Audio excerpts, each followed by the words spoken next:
didn't take long before there was, in fact, serious and deadly agitation in Texas between the American settlers and these new Mexican troops that have poured in to the province.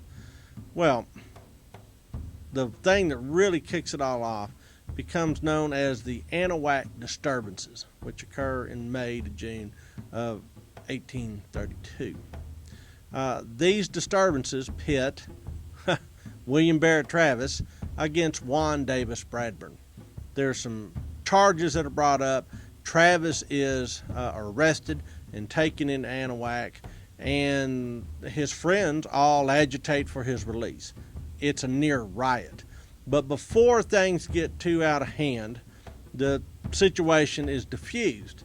But the American settlers, the Texians as they call themselves, want to make the Mexican government aware of what their grievances are. So what they do is they issue what are known as the Turtle Bayou resolutions. Turtle Bayou is a nondescript stream near Anahuac, but what's important about the Turtle Bayou resolutions is that the Americans were doing what Americans do. We've got a problem with you, government official, and here's what our problem is in writing, and you can answer those charges. Well, long and short of the Turtle Bayou resolutions is that they do not believe Mexico is acting lawfully in detaining citizens, in bringing up charges.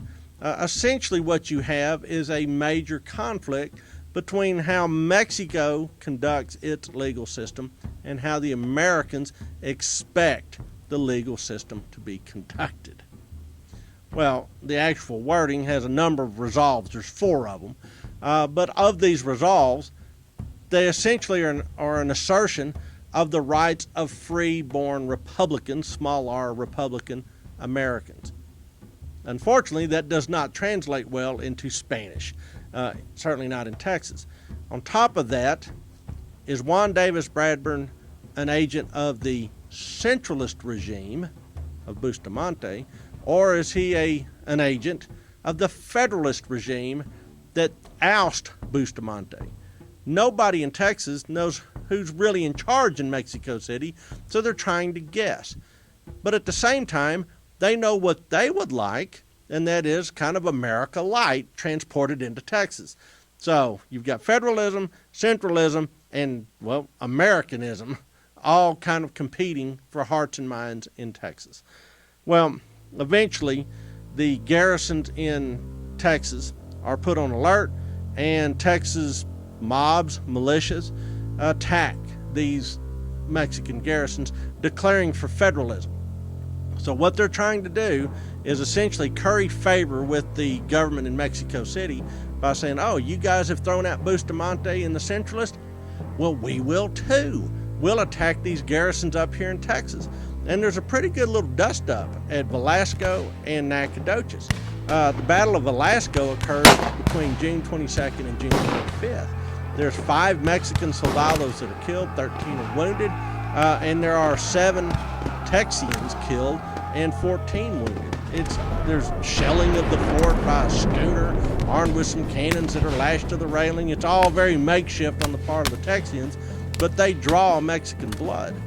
In Nacogdoches, the violence erupts on August 2nd. And in this one, there is 47 Mexican soldados that are killed. 40 more are wounded. There's 4 Texans killed and 4 wounded.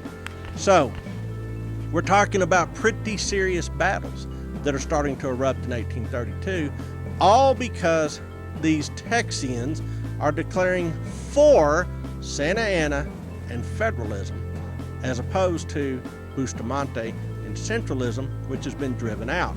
But all of this has been sparked by the decree of 1830, which Bustamante's people brought in, and these Texians are hoping to see removed.